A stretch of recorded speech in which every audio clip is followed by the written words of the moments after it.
BBA, BCA, BCom computer కోర్సులో 100% placement లభించే ఏకైక డిగ్రీ కాలేజ్ కూకట్పల్లిలోని i3 డిగ్రీ కాలేజ్ 8367215215. శ్రీమాత్రే నమః. శ్రీ గురుభ్యో నమః. జూన్ మాసంలో ద్వాదశ రాశుల వారికి ఎలా ఉంది అనే విషయాన్ని ఇప్పుడు మనం తెలుసుకుందాం. తదుపరి సింహరాశి. సింహరాశి వారికి సంబంధించి జూన్ నెలలో ఎలా ఉంది అనే విషయాన్ని ఇప్పుడు మనం తెలుసుకుందాం. సింహరాశి వారికి సంబంధించి జూన్ మాసంలో ప్రథమార్థంలో ఉన్నటువంటి మొదటి వారం కాస్త ఇబ్బందికరంగా ఉండొచ్చు. ద్వితీయార్థము అలాగే రెండవ వారం ఆఖరి నుండి చాలా అద్భుతంగా ఉంటుందని చెప్పొచ్చు.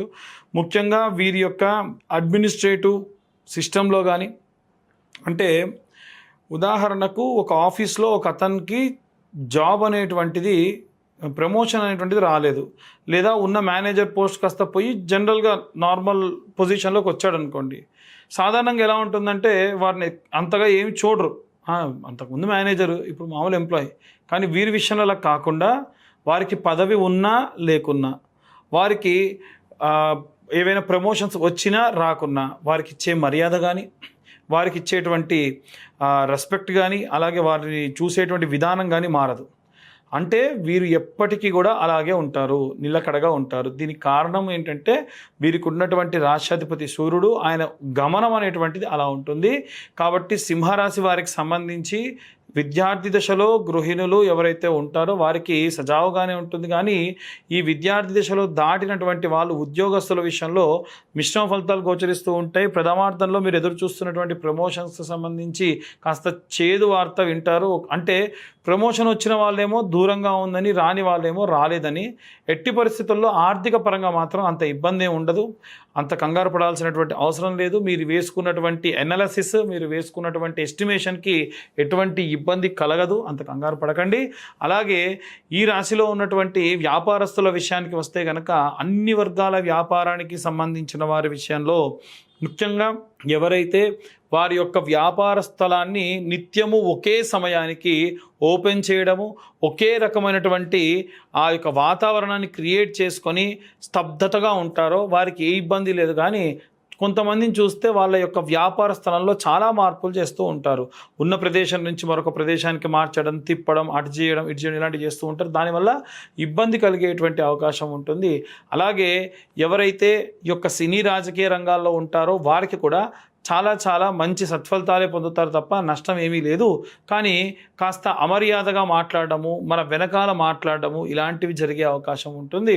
అలాగే ఈ రాశిలో ఉన్నటువంటి వారికి ప్రత్యేకంగా వివాహానికి సంబంధించి ద్వితీయ వివాహం, అంటే మొదటిది డివర్స్ అవ్వడం కానీ, లేదా భార్య వియోగం లేదా భర్త వియోగం జరిగినటువంటి వాళ్ళు ఎవరైనా ఉంటే వారికి కూడా మంచి కాలము. కాకపోతే తీసుకునే నిర్ణయాలు ఆచితూచి తీసుకోండి. గతంలోనే మనకు చాలా ఎదురు దెబ్బలు తగిలిన్నాయి కాబట్టి. అలాగే చిన్న వయస్సులో వివాహం అయ్యేటువంటి అవకాశం కూడా ఎక్కువ. అంటే అబ్బాయిలకి 22-23 సంవత్సరాల వయసు పిల్లలకు కూడా ఈ యొక్క సింహరాశి వారికి తొందరగా వివాహం జరిగే అవకాశం ఉంటుంది. అలాగే ఎవరైతే ఈ యొక్క రాశిలో ఉన్నటువంటి వాళ్ళు కోర్టు వ్యవహారాల్లో చిక్కున్నారో ప్రసన్న మహాకాళి దేవాలయం కానీ, పెద్దమ్మ తల్లి దేవాలయంలో కానీ, బల్కంపేట ఎల్లమ్మ తల్లి దేవాలయంలో కానీ కుంకుమార్చలు నిర్వహించండి. ఒక 11 రోజుల పాటు కంటిన్యూగా కుంకుమార్చలు చేయండి. చాలా అద్భుతమైనటువంటి రిజల్ట్స్ దానివల్ల పొందుతారు.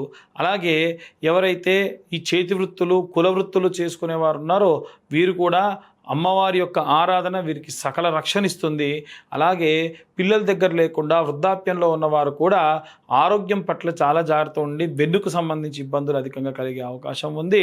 ఈ రాశి వారు చదవవలసినటువంటి మంత్రం ఏమిటంటే ఓం ఆదిదేవ నమస్తుభ్యం ప్రసీదం మమభాస్కర దివాకర నమస్తుభ్యం ప్రభాకర నమోస్తుతే అన్న మంత్రము సూర్యోదయం కంటే ముందే నిద్రలేచి ఆ సూర్యుడు ఉదయిస్తున్నప్పుడు ఆ మంత్రాన్ని చదవడం చాలా మంచిది.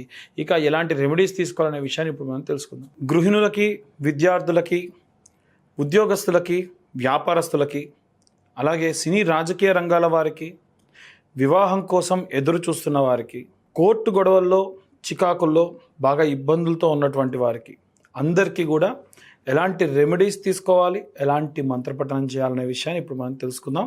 వాస్తవంగా అందరికీ కలిపి ఒకే ఒక రెమెడీస్ బాగా వర్తిస్తుంది.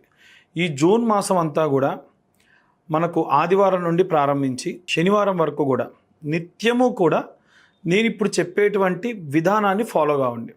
చాలా చాలా మంచి రిజల్ట్ ఇస్తుంది. ప్రప్రథమంగా ఆదివారం నాడు చాలా లిమిటెడ్గా మీకు ఈ యొక్క ఖర్చు అనేటువంటిది ఉంటుంది.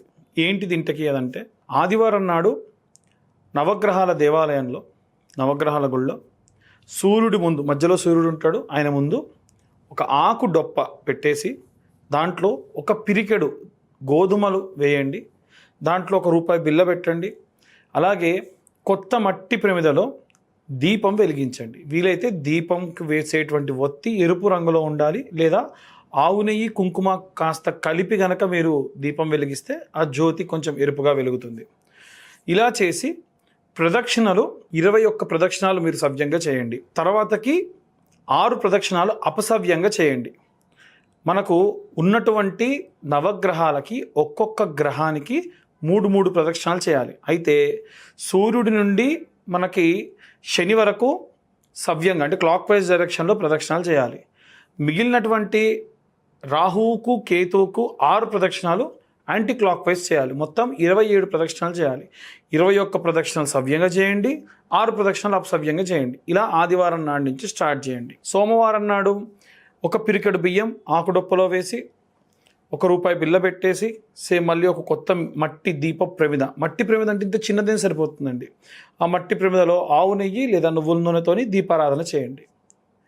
అదే మంగళవారానికి వచ్చేసరికి కుజగ్రహానికి ముందు కందిపప్పు లేదా కందులు ఆకుడొప్పలో వేసి ₹1 బిల్ల పెట్టేసి చిన్న దీపారాధన చేయండి.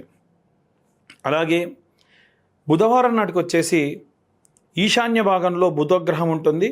ఒక ఆకుడొప్పలో పెసరపప్పు లేదా పెసలు వేసి ₹1 బిల్ల వేసి దీపారాధన చేయండి.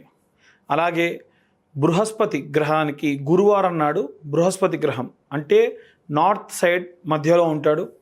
ఆయన దగ్గర ఆకుడొప్పలో శనగలు వేసి దాంట్లో ₹1 కాయిన్ పెట్టేసి దీపారాధనకు చిన్న మట్టి ప్రమిద దాంట్లో ఒత్తి వేసి వెలిగించండి.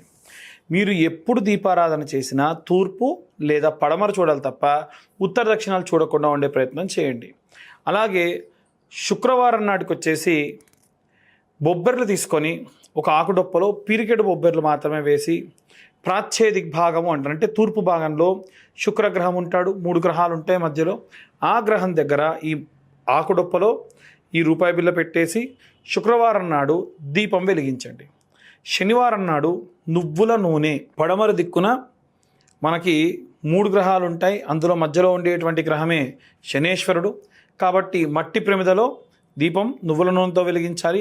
ఆకుడొప్పలో నువ్వులు పోసుకొని ఒక చిన్న గ్లాసుడు నువ్వుల నూనె స్వామివారి పైన వేసి కాసిన్ని నువ్వులు కూడా వేయాలి. ఎట్టి పరిస్థితుల్లో ఎవరు కూడా విగ్రహాన్ని తాకరాదు. ఏ నవగ్రహాల్లో ఏ విగ్రహానికి తాకొద్దు. చాలామంది బెల్లం పెట్టాలి లేకుంటే బొట్టు పెట్టాలని చెప్పేసి విగ్రహాన్ని తాకుతూ ఉంటారు. అలా తాకాల్సిన పని లేదు. కావాలంటే ప్రతిరోజు కూడా ఇంత చిన్న బెల్లం ముక్క నైవేద్యంగా కూడా పెట్టచ్చు. అలాగే మనకి రాహుకేతువులు ఉంటారు కదండి మరి అని చాలామందికి డౌట్ వస్తుంది.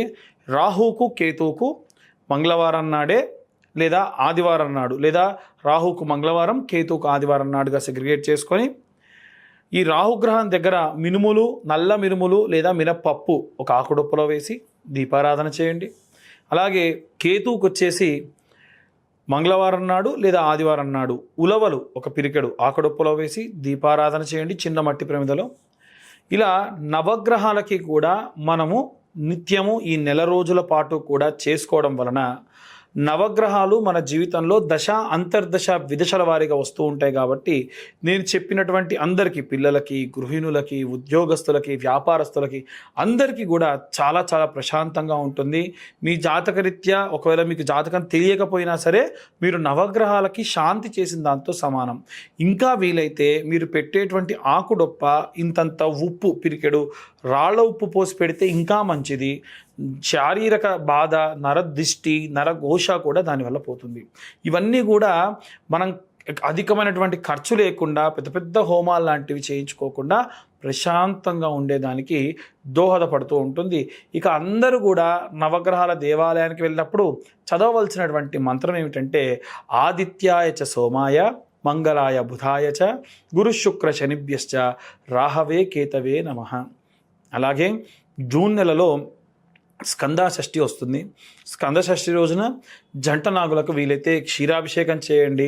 స్కందగిరి లాంటి టెంపుల్స్ కానీ లేదా మోపిదేవి లాంటి దేవాలయానికి కానీ పళని కుక్కి లాంటి దేవాలయానికి వెళ్తే కనుక అక్కడ స్వామివారికి ప్రత్యేక పూజాదులు నిర్వహించుకోవడం వల్ల కుజగ్రహ వల్ల వచ్చేటువంటి కుజదోషం వల్ల కానీ సర్పదోషాలు కూడా తొలగిపోతాయి.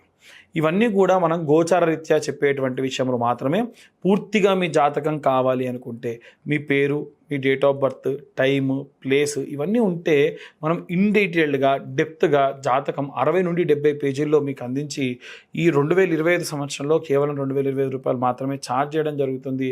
మీతో హాఫ్ అన్ అవర్ నుంచి 1 అవర్ వరకు డీటెయిల్గా మీ జాతకం గురించి మాట్లాడి విశ్లేషణతో మీకు ఆ PDF కూడా ఇవ్వడం జరుగుతుంది. సర్వే జన సుఖినో భవంతు. స్వస్తి.